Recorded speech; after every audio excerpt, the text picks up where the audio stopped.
নবম শ্রেণীর প্রিয় শিক্ষার্থী এসআলদার স্যার ইউটিউব চ্যানেল থেকে তোমাদের সবাইকে স্বাগতম। আজকে তোমাদের আরেকটি নতুন ভিডিও নিয়ে এসেছি, ইতিহাস মডেল প্রশ্ন সিলেবাস সহ 2025 সেট নম্বর 1, যেটা তোমাদের দ্বিতীয় ইউনিট টেস্টের জন্য দ্বিতীয় পর্যায়ক্রমিক মূল্যায়ন 2025 সেট নম্বর 1।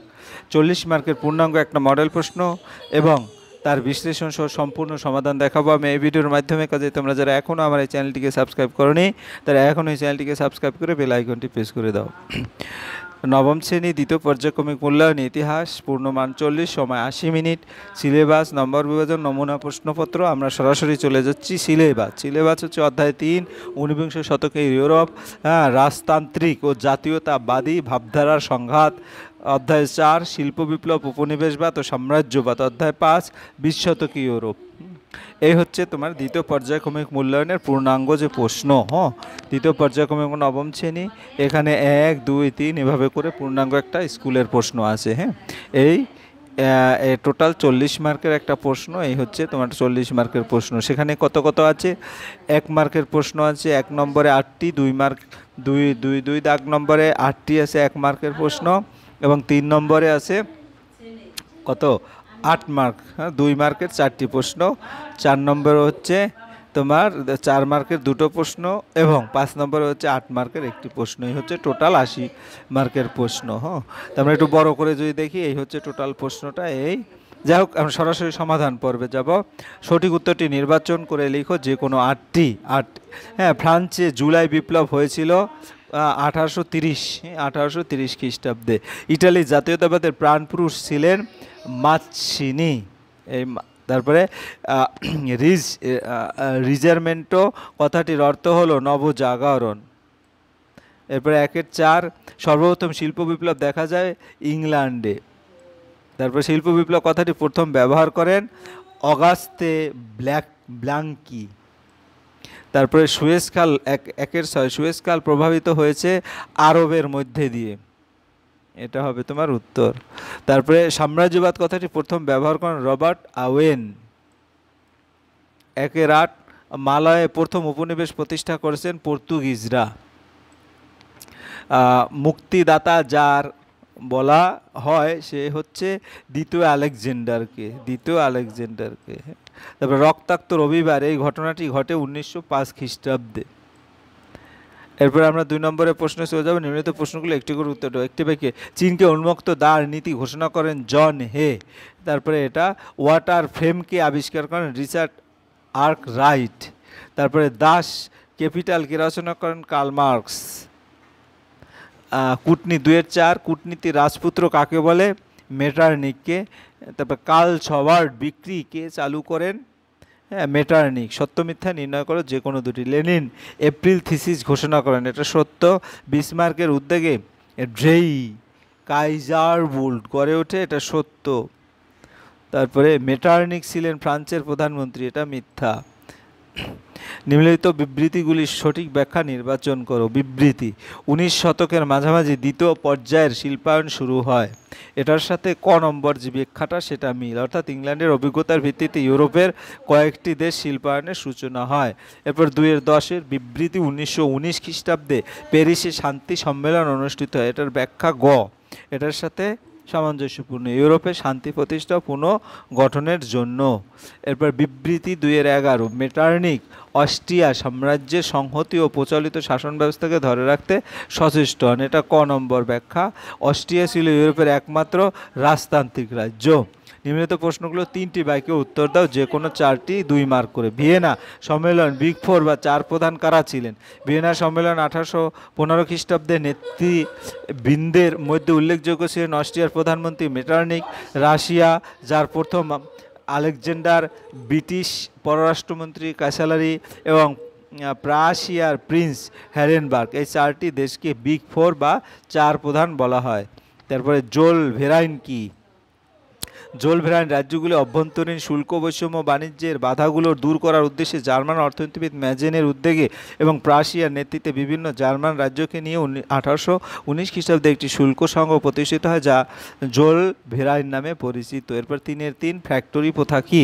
শিল্প বিপ্লবের ফলে ইউরোপের বিভিন্ন দেশে বৃহৎ শিল্প কারখানা গড়ে ওঠে। এসব কলকারখানা যান্ত্রিক প্রযুক্তি ব্যবহার করে শিল্প উৎপাদনের গুণগত পরিমাণগত ব্যাপক উন্নতি ঘটানো সম্ভব। বৃহৎ কারখানা ভিত্তিক এই ব্যবস্থা ফ্যাক্টরি প্রথা নামে পরিচিত। অন্ধকারচ্ছন্ন মহাদেশ কাকে এবং কেন বলা হয়? আফ্রিকা মহাদেশকে অন্ধকারচ্ছন্ন মহাদেশ বলা হয়। 19 শতকের তৃতীয় দশক পর্যন্ত অরণ্য সংকুল এবং সমুদ্র বিস্তৃত আফ্রিকা ছিল ইউরোপীয়র কাছে অজ্ঞাত। তখন পর্যন্ত এ মহাদেশে সভ্য জগতের কোনো মানুষের পা পড়েনি, তাই আফ্রিকাকে অন্ধকারচ্ছন্ন মহাদেশ বলা হয়।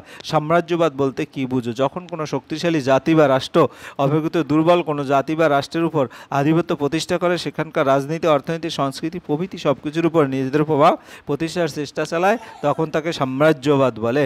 এরপরে 3-6 রক্তাক্ত রবিবার বলতে কি বোঝায়? 1905 খ্রিস্টাব্দে 9 জানুয়ারি রবিবার রাশিয়ার সেন্ট পিটার্সবার্গে প্রায় 6000 শ্রমিক শান্তিপূর্ণ মিছিল করেন। শ্রমিকদের দাবি ছিল 1 রাজনৈতিক বন্দীদের মুক্তিদান, 2 সংবিধান সভা আহ্বান, 3 শ্রমিকদের কাজের সময় 8 ঘন্টা নির্ধারণ। এই মিছিলে জারের পুলিশ নির্বিচারে গুলি চালালে 1000-এর বেশি শ্রমিক নিহত এবং 2000-এর বেশি আহত হয়। এই ঘটনা রক্তাক্ত রবিবার নামে পরিচিত। শ্রমিকদের এই মিছিলে নেতৃত্ব দিয়েছেন ফাদার গ্যাপন নামে এক ধর্মযাজক। পরে জানা যায় তিনি পুলিশের চর ছিলেন। এপ্রিল থিসিস কি?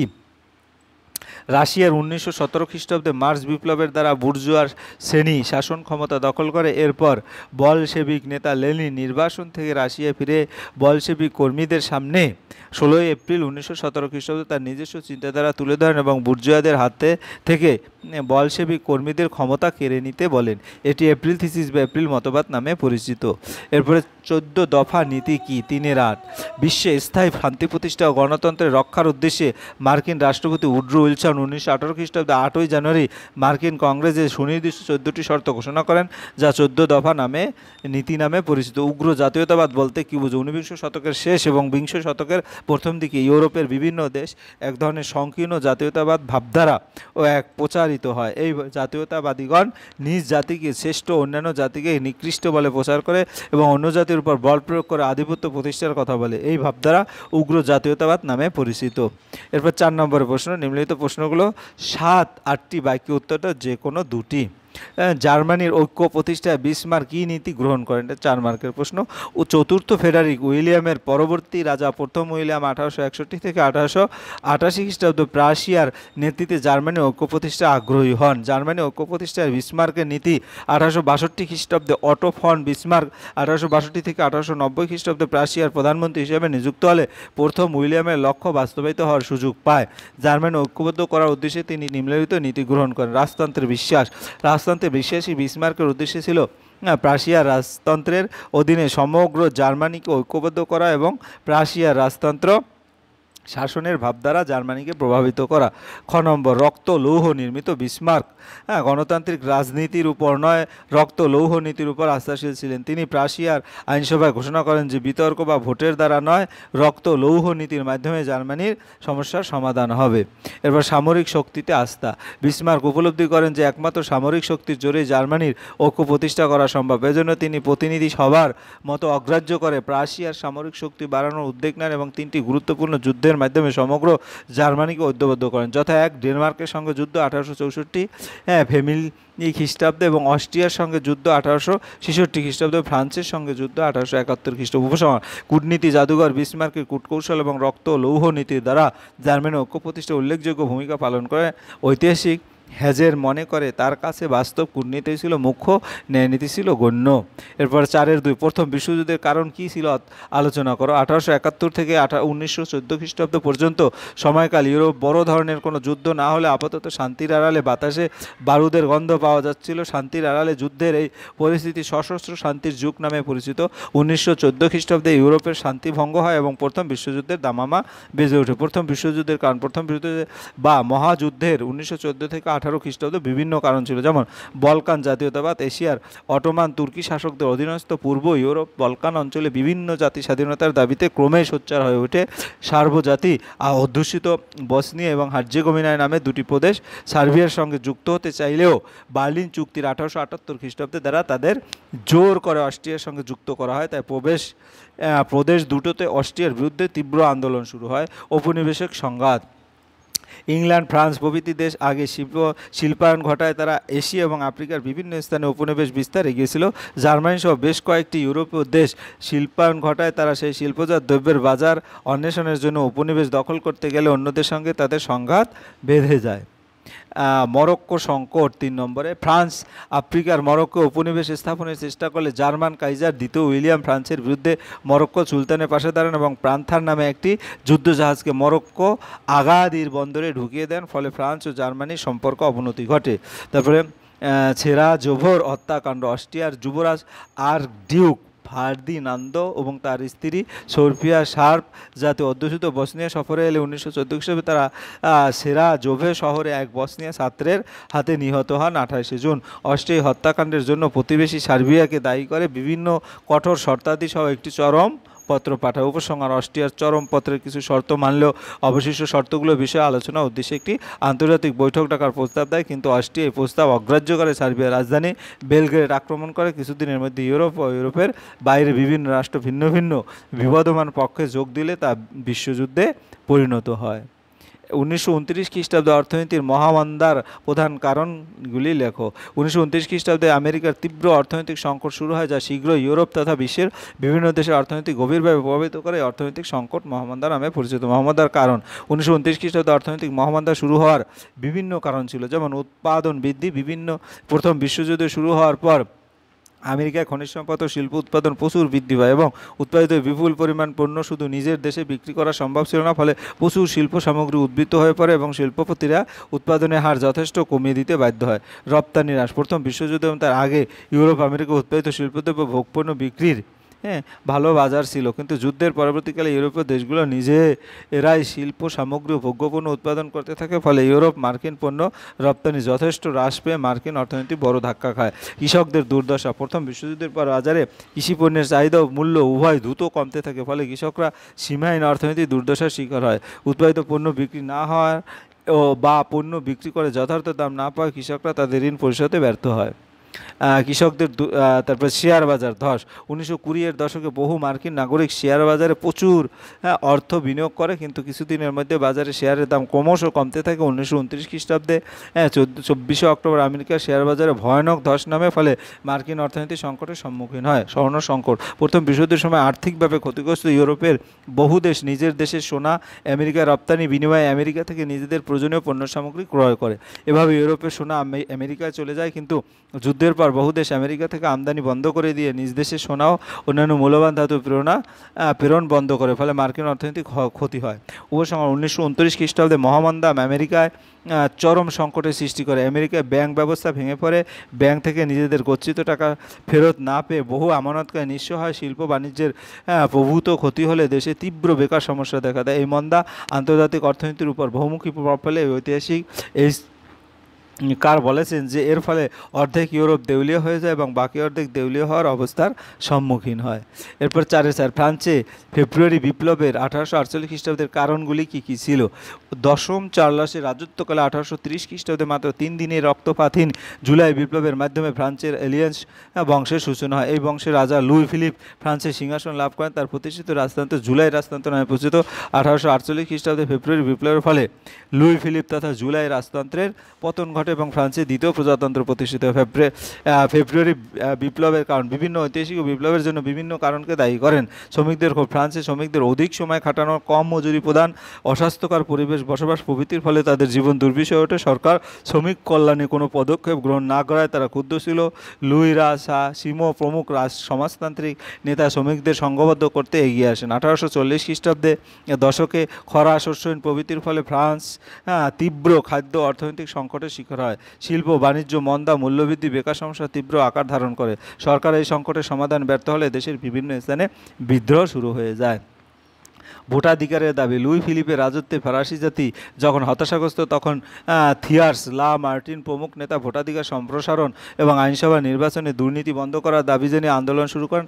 আন্দোলনকারীদের দাবিগুলো লুই ফিলিপের প্রধান গিজো অগ্রাহ্য করে প্যারিসে এক জনসভা 22 ফেব্রুয়ারি 1848 খ্রিস্টাব্দে অনুষ্ঠিত হয়, কিন্তু পুলিশের জনসভা ভেঙে দেয়। উপসংহার: প্যারিসের জনসভা পুলিশ ভেঙে দিলে শ্রমিকদের রাস্তায় রাস্তায় ব্যারিকেড করে তোলে। গিজোর বাসভবনের সামনে বিক্ষোভরত জনতার উপর রক্ষীরা গুলি চালালে 23 জন নিহত হয়। এই ঘটনায় প্যারিস সহ সারা দেশে উত্তাল হয়ে ওঠে। আন্দোলন চাপে লুই ফিলিপ সিংহাসন ত্যাগ করে ইংল্যান্ডের আশ্রয় নেন। 26 ফেব্রুয়ারি ফ্রান্সে দ্বিতীয়বার জন্য প্রজাতন্ত্র ঘোষিত। এইভাবে ফেব্রুয়ারি বিপ্লব সম্পন্ন হয়। এরপরে হচ্ছে বিভাগ উমো, অর্থাৎ 8 নম্বরের প্রশ্ন। নিম্নিত প্রশ্নগুলো 15-16টি, বাক্য উত্তরটা যে কোনো 8টি। ইটালির ঐক্য আন্দোলন, জোসেফ মাৎসিনি ও তার ইয়ং ইটালি আন্দোলনের ভূমিকা উল্লেখ করো। প্রাচীন সভ্যতা লীলাভূমি ইটালি ফরাসি বিপ্লবের 1789 খ্রিস্টাব্দে আগে বিভিন্ন ছোট বড় পারস্পরিক বিরোধী রাজ্যে বিভক্ত ছিল। ফরাসি সম্রাট নেপোলিয়ান এই রাজ্যগুলো জয় করে ঐক্যবদ্ধ করলেও তার পতনের পর ভিয়েনা বন্দোবস্ত দ্বারা ইটালিকে আবারও বিভিন্ন রাজ্যে বিভক্ত করে। সেখানে অস্ট্রিয়া সহ বিভিন্ন দেশে বিদেশির শক্তির আধিপত্য প্রতিষ্ঠা করা হয়। জোসেফ মাৎসিনি ও ইয়ং ইটালি আন্দোলন। 19 শতকের দ্বিতীয়ার্ধে ইটালির দ্বিতীয় জাতীয়তাবাদী রাজনৈতিক ঐক্যের দাবিতে আন্দোলন শুরু করে। এই আন্দোলনের প্রাণপুরুষ ছিলেন জোসেফ মাৎসিনি। 1805 থেকে 272 খ্রিস্টাব্দ। ঐতিহাসিক গ্রানভিলের মতো মাৎসিনি ছিলেন ইটালির প্রজাতান্ত্রিক ঐক্যের মস্তিষ্ক বিধি প্রেরিত নায়ক। প্রথম জীবন: মাৎসিনি ছিলেন দেশপ্রেমিক, সুলেখক, চিন্তাবিদ, বাগ্মী, বিপ্লবী। তিনি ইটালির জেনোয়া প্রদেশে জন্মগ্রহণ করেন। অল্প বয়সেই তিনি স্বাধীন ঐক্যবদ্ধ ইটালির স্বপ্ন দেখতে পারেন। প্রথম জীবনে তিনি কার্বোনারি নামে এক গুপ্ত সমিতিতে যোগ দিয়ে ইটালিকে বিদেশি শাসন মুক্ত করার চেষ্টা করেন, কিন্তু শীঘ্রই এই আন্দোলনের দুর্বলতা উপলব্ধি করে তিনি এই দল ত্যাগ করেন। বিদ্রোহ প্ররোচনায় দেওয়ায় অভিযোগে তাকে কারাদণ্ড, নির্বাসন দেওয়া হয়। আদর্শ: মাৎসিনি উপলব্ধি করেন যে ইটালির ঐক্যের সবচেয়ে বড় বাধা হলো অস্ট্রিয়া। অস্ট্রিয়ার বিরুদ্ধে যুদ্ধে তিনি ইটালির যুব শক্তিকে ঝাঁপিয়ে পড়তে অনুরোধ করেন। তার আদর্শ ছিল বিদেশি শক্তির সহায়তা ছাড়া ইটালিবাসীর রক্ত ঝরিয়ে দেশ স্বাধীন প্রজাতন্ত্র প্রতিষ্ঠা করবে। ইয়ং ইটালি দল গঠন: দেশবাসীকে দেশপ্রেমে উদ্বুদ্ধ করার উদ্দেশ্যে মাৎসিনি নির্বাসিত অবস্থায় ফ্রান্সের মার্সেই শহরে 1832 খ্রিস্টাব্দে ইয়ং ইটালি বা নব্য ইটালি নামে যুবদল প্রতিষ্ঠা করেন। এই দল শিক্ষা, আত্মত্যাগ, চরিত্র নিষ্ঠার দ্বারা দেশবাসীর মধ্যে জাতীয়তা বোধের প্রসার ঘটানোর উদ্যোগ নেয়। এই দল শীঘ্র অত্যন্ত জনপ্রিয় হয়ে 1833 খ্রিস্টাব্দে এই দলের সদস্য সংখ্যা 30,000 পৌঁছায়। মাৎসিনি ইয়ং ইটালি নামে একটি পত্রিকাও প্রকাশ করেন। ফেব্রুয়ারি বিপ্লব: 1848 খ্রিস্টাব্দে ফ্রান্সে ফেব্রুয়ারি বিপ্লব শুরু হলে ইটালিতেও ব্যাপক জাগরণ দেখা দেয়। ভেনিসে প্রজাতন্ত্র প্রতিষ্ঠিত হয়। নেপলস, মিলান, লম্বার্ডি প্রভৃতি রাজ্যেও তীব্র আন্দোলন শুরু হয়। পিডমন্ট, সার্ডিনিয়া রাজা চার্লস অ্যালবার্ট অস্ট্রিয়ার বিরুদ্ধে আন্দোলন নেতৃত্ব দেন। এ সময় মাৎসিনি নির্বাসন ছেড়ে ইটালিতে ফিরে এসে ইয়ং ইটালির সদস্যদের নিয়ে আন্দোলনে ঝাঁপিয়ে পড়েন। তার নেতৃত্বে রোম ও টাস্কানিতে প্রজাতন্ত্র প্রতিষ্ঠিত হয়। ব্যর্থতা: সংগঠনের অভাব, অস্ট্রীয় ফরাসি শক্তির তীব্র দমন নীতির ফলে ইয়ং ইটালি আন্দোলন স্তব্ধ হয়। শেষ পর্যন্ত তারা আন্দোলনে ব্যর্থ হয়ে যায়। রোমান ও টাস্কানির প্রজাতন্ত্র ধ্বংস হয়। মাৎসিনি ভগ্ন হৃদয়ে বাকি জীবন লন্ডনে কাটান। উপসংহার: মাৎসিনি ব্যর্থ হয়েছিলেন ঠিকই, কিন্তু তিনি ইটালিবাসীকে মনে দেশপ্রেম যে আগুন জ্বালিয়েছিলেন তা পরবর্তীকালে ইটালি ঐক্য আন্দোলনকে শক্তিশালী করে। মাৎসিনি বিফলতা ছিল এক মহান বিফলতা মাত্র। ঐতিহাসিক লিপসন বলেছেন যে নতুন ইটালির স্রষ্টাদের মধ্যে মাৎসিনি এক অবিস্মরণীয় স্থান অধিকার করে আছেন। এরপরে 5-এর 2 তোমরা এই প্রশ্নটা নিজেরা পড়ে নেবে, কারণ যে কোনো একটি প্রশ্নের উত্তর দিতে হবে, ভালো করে দেখে নাও। এরপরে তোমার হলো একটা প্রশ্নের জন্য আমি 3টা প্রশ্ন দিয়েছি, 5-এর 3। হ্যাঁ, এই হচ্ছে তোমাদের সর্বশেষ যেটা ইতিহাসের মডেল প্রশ্ন এবং তার সম্পূর্ণ উত্তর। পরিশেষে বলবো, তোমরা যারা এখনও সাবস্ক্রাইব না করে আমার ভিডিওগুলি দেখো, প্লিজ চ্যানেলটিকে সাবস্ক্রাইব করে বেল আইকনটি প্রেস করে দাও। ভিডিওটি দেখার জন্য অসংখ্য ধন্যবাদ। ভিডিওটি ভালো লাগলে লাইক, কমেন্ট, শেয়ার করতে ভুলো না। আজ এই পর্যন্তই, ধন্যবাদ সবাই।